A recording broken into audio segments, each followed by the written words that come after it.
person from the university for the survey.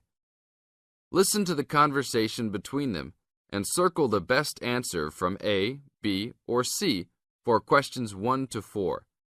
You now have some time to read questions 1 to 4.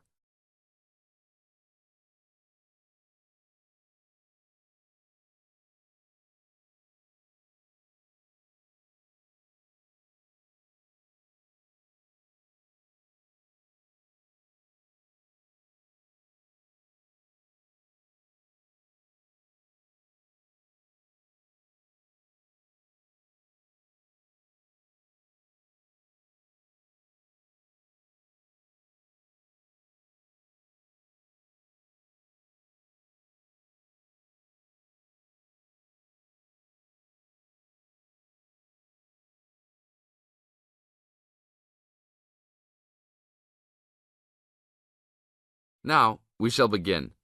You should answer the questions as you listen, because you will never hear the recording for the second time. Listen carefully and answer questions 1 to 4. Excuse me, I'm conducting a campus survey. Would you have time to answer a few questions? What's it all about? We're doing some market research for a new campus radio station starting in the next few months. That's okay.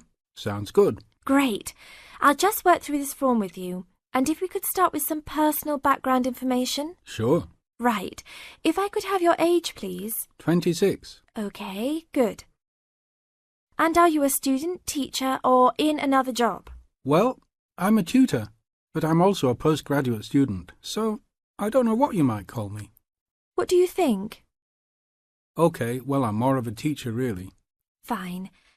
And would you mind if I asked about your salary, or I could leave it blank? No, that's okay. It's $20,000 a year. Thanks. Right. Now about your current listening habits. What would you say is your main reason for listening to radio? Well, I'm usually busy during the day at work, so I usually only listen to the radio at night. It helps me relax and unwind, even if I'm studying. Good. And how many hours a day on average do you listen to the radio? Well, not a lot really. I'd say just over an hour all told. Now you have some time to read questions 5 to 10.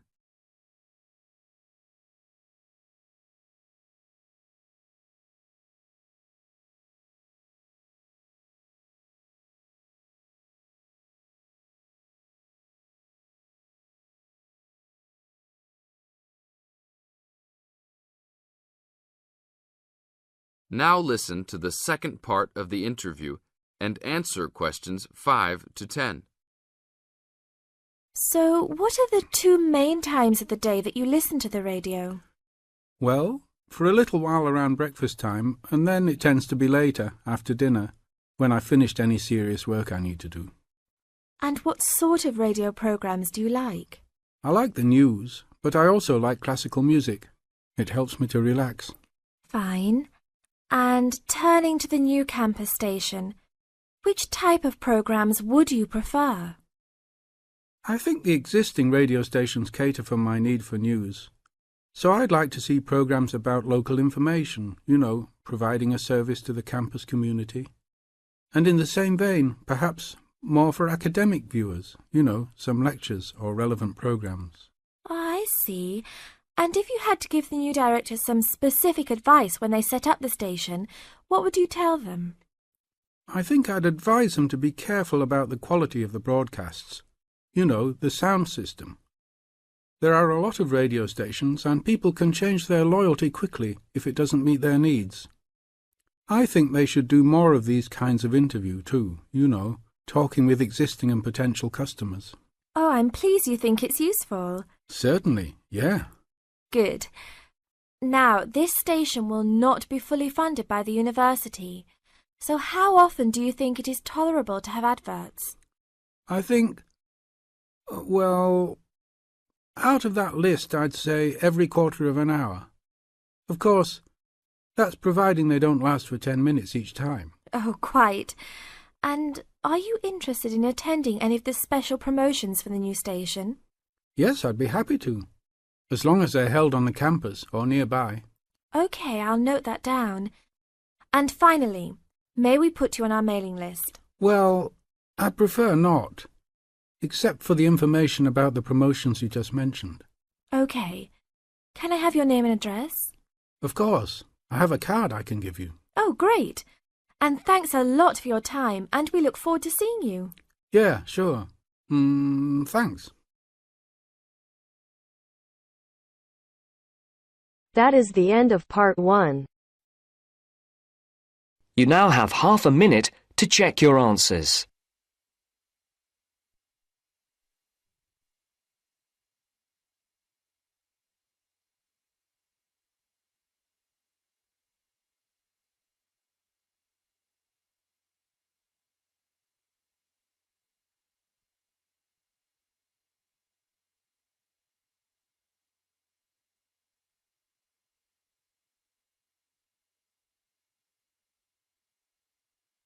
Now turns to part 2.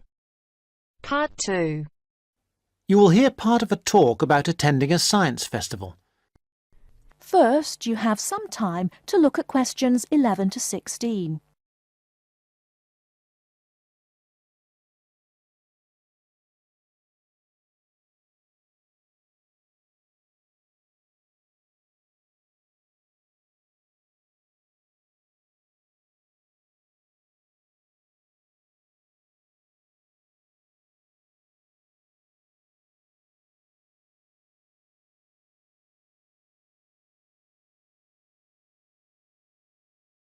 Now, listen carefully and answer questions 11 to 16.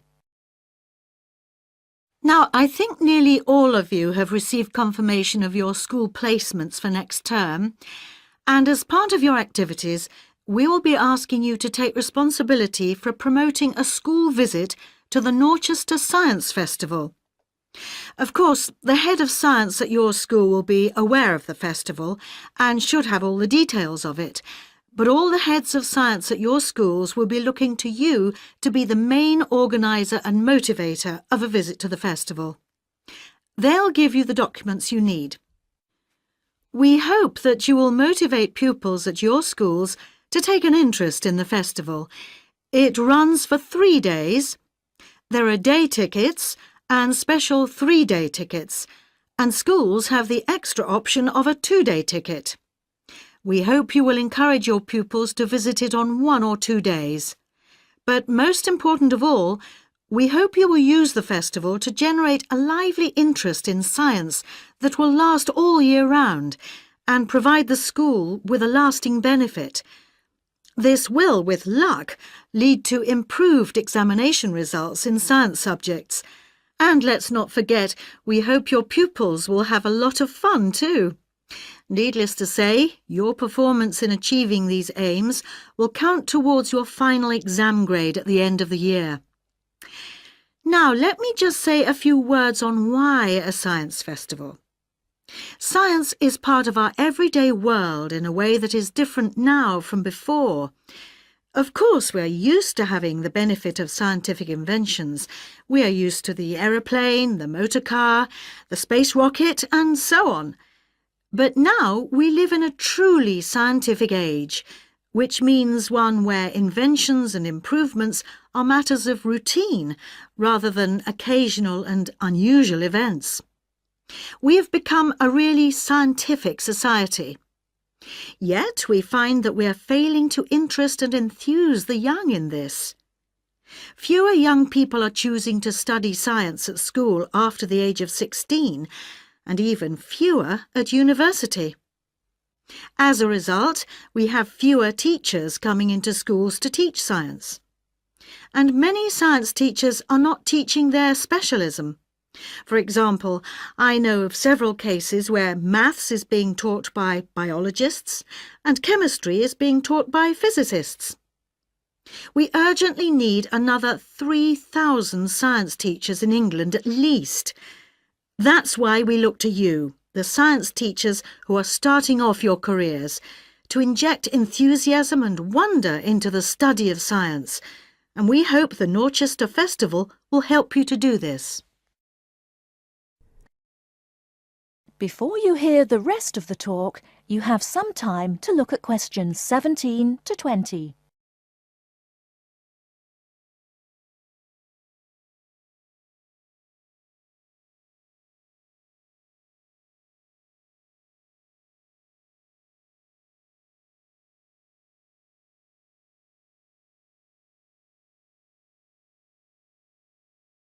Now listen and answer questions 17 to 20. Now, enough of the background. What about the festival? There are 3 main venues where the festival events take place. These are the Millennium Library, the Town Hall, not the Town Hall itself, but the Town Hall Conference Centre, and the Dorchester Theatre. Now, when you are planning your visits, remember that many of the activities for younger pupils will be at the Millennium Library, and the secondary school pupils may find more to interest them in the Conference Centre. Now, just so that you have some immediate information, I'd like to mention a few of the events that are taking place this year. One event of special interest to people living in this area is called Waterworld. This is a clay model of the southeast of England, and the presenters show you the effects of rising sea levels as a result of climate change. They ask the audience to select the rise in sea level, for example 20 or 40 or 60 centimetres, and the model shows the places that would be flooded as a result. Watch out for your town. Does it sink or does it swim? Transport 2050 is about transport options for our towns in the future. A number of experts will introduce the topic, and then everyone at the event will have a chance to speak and give their views. Science in a Suitcase is a comedy act by 2 scientists who do crazy experiments and sing songs and play the clown to large audiences every afternoon. I'm particularly looking forward to that one, which should be entertaining. Ropes and Hangings is an interactive event which will be of interest to young people, in which, after experimenting with ropes and bricks, they build a real suspension bridge. That kind of hands-on activity is always really popular. And, appealing to a different audience, there is Paper and Time, in which some experts will be showing us the techniques they use for the conservation of ancient books and manuscripts. This will obviously not be for everybody, but it should be interesting just to see how they do it. Now, let's move on to tickets and transport to the festival. That is the end of part 2. You now have half a minute to check your answers.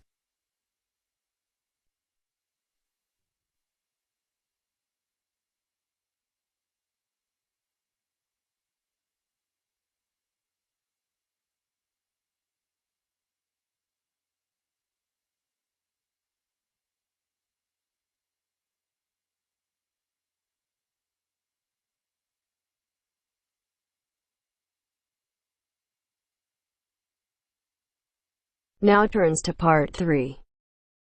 Part 3. Richard Murray, a zoologist and popular TV personality, has been giving a talk on endangered species of wildlife to members of the Young Conservationists Association in a small town in the south of England. Listen to the extract from the discussion he had with 2 of the young people after his talk. First, you have some time to look at questions 21 to 25.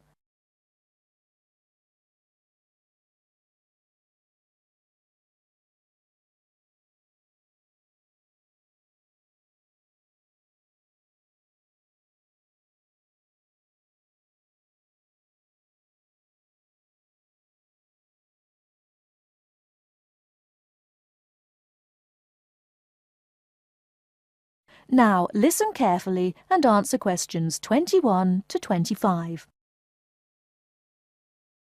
What would you say, Mr. Murray, are the main reasons that so much of our wildlife will have died out by the end of the next few decades?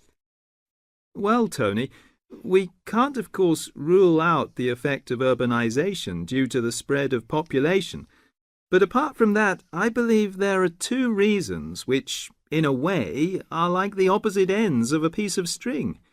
If you tie a knot in that piece of string, you end up with a circle, and whichever way you go round, it's going to turn out to be the same. I don't think I quite get that, Mr. Murray. Well, let's put it another way. It's rather like a film. You've got the good guys and the bad guys. They're pulling in opposite directions, but when it comes to the final showdown, it's hard to make out which is which. What are your two reasons, Mr. Murray? I call them greed and caring. Greed and caring? Yes, I know they don't seem to have much to do with one another, but think about it. The motive of greed is pretty obvious. In the course of the next few months, thousands of baby seals will be bludgeoned to death before they're even weaned from their mothers. What for? For the sale of their skins at inflated prices to please the vanity of a few and line the pockets of the killers. Crocodiles will be slaughtered to provide shoes and handbags for the rich. Gorillas, tigers, leopards and rhinos will be hunted for senseless sport or poached in defiance of regulations. Their skins, their horns, and their magnificent heads will be used as trophies to decorate someone's living room floor or walls. That's terrible. Yes, but it's not all. The whale, probably the most impressive and certainly one of the most intelligent sea mammals in creation, will be cruelly hunted and harpooned to make more money for the profiteers. The dolphin, the sailor's friend, will be indiscriminately battered to death at so much a head on the grounds that it is taking away the livelihood of a few fishermen by consuming the fish in its natural habitat. But surely, Mr. Murray, we do have to keep warm. We need whale oil and ambergris. Fishermen have to make a living. Part of what you say is true, of course, Tony, but we shall have to enforce far stricter controls if future generations are not to find themselves in a world devoid of wildlife as we know it. Well, I see what you mean about fur coats and crocodile handbags, Mr. Murray, but I don't understand what you mean by caring. That can't be bad, surely. I mean, I thought we were supposed to be living in a caring society. Well, so we do, in a way. The trouble is, there are so many well-intentioned people who start out with the best possible motives of trying to protect or immunize us from this, that, or the other in the most effective way at the quickest possible rate. But in their enthusiasm, they lose sight of the long-term consequences. It's only very gradually that the danger to other forms of life, including humans, comes out. Not to say leaks out, and by that time it'll probably be too late to do much about it. Take insecticides, for instance. But Before you hear the rest of the talk, you have some time to look at questions 26 to 30.